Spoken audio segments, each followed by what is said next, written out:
গত 2-3 দিন ধরে তোমাদের সাথে আমার ড্রেস মেকিং ভিডিও শেয়ার করা হয়নি। তার কারণ হচ্ছে আমাদের এখানে প্রচুর পরিমাণে বৃষ্টি হচ্ছিল, যার কারণে কারেন্টের সমস্যা হচ্ছিল এবং বৃষ্টি হলে একদমই কাজ করতে ভালো লাগে না, তোমরা জানো, মানে প্রচুর বৃষ্টি।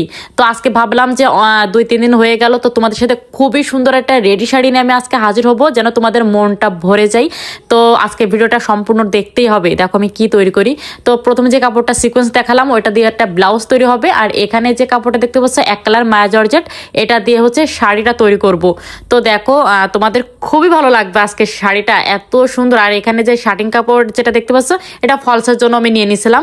তো এখানে হচ্ছে আমি পুরো শাড়িটাতে লেস হবে, তো আমি এই পাথরের এই লেসটা পছন্দ করে দিয়েছিল ভাইয়াটা।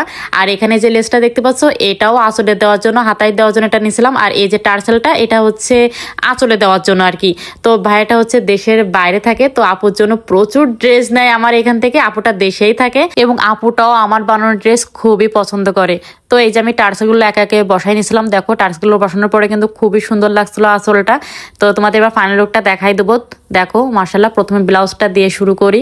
তো এখানে হচ্ছে ভাইয়াটা বলছিল যে আপু গলাটা হচ্ছে এরকম পুরো ব্যান্ড গলা করে দিবেন, আর হাতাটা এইভাবে করে দিতে বলছিল, মানে সাবানা হাতা আর কি, এখানে লেস করে। যেহেতু এখানে ব্যান্ড গলা তো আমার তো চেন দিতে হবে, তো এখানে আমি জ্যাকেট চেনটা ইউজ করছিলাম পিছনে দেওয়ার জন্য। দেখতে পাচ্ছেন সামনে কিন্তু ফোম দেওয়া আছে প্রিন্সেস কাটনি করে, এবং ব্লাউজটা আমি একটু লং করে দিয়েছিলাম। ভাইয়া বলছিল আপু একটু লং করে দিয়েন যেন পেট না দেখা যায়, তো আমি সেভাবে একটু লং করেই দিছিলাম এটা। তো তোমাদের আমি ডলে গায়ে একটু ব্লাউজটা পরাই দেখাই। যে কোনো জিনিস আসলে না পরা পর্যন্ত বোঝা যায় না সৌন্দর্য। তো ব্লাউজটা আমি ডলে গায়ে পরাই দেখাচ্ছি, তোমাদের কেমন লাগে তোমরা দেখলেই বুঝতে পারবা এই সৌন্দর্যটা। এই তো আমার পরানো কমপ্লিট। তো দেখো তোমরা ব্লাউজটা দেখো কত সুন্দর লাগছে, গলাটাও কিন্তু খুবই সুন্দর পাতায় পড়ছে, এবং পিছনে চেন দেওয়াতে কিন্তু আরো বেশি সুন্দর লাগছিল। এখানে আমি জ্যাকেট চেনটা দিছিলাম, এই জন্য বেশি সুন্দর লাগছিল। এত সুন্দর একটা শাড়ি তৈরি করলাম, নিজে না পরে থাকতে পারি বলেন? তো এই যে আমিও কিন্তু পরে চলে আসলাম, দেখেন কেমন লাগছে আমাকে কিন্তু কমেন্টস করে অবশ্যই জানাবেন।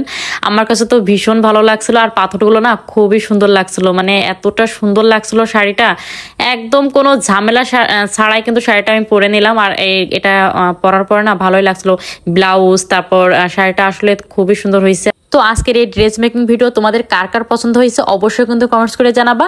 ভিডিওটি ভালো লাগলে অবশ্যই লাইক কমেন্ট শেয়ার করে দিবা। আরো এমন সুন্দর সুন্দর ড্রেস মেকিং ভিডিও পেতে অবশ্যই আমার পেজে একটা ফলো দিয়ে পাশে থাকবা। তোমাদের সুন্দর সুন্দর কমেন্টস আমার আরো ভালো ভালো ড্রেস তৈরি করতে আগ্রহী করে তোলে। সবাই অনেক বেশি ভালো থাকো। আল্লাহ হাফেজ।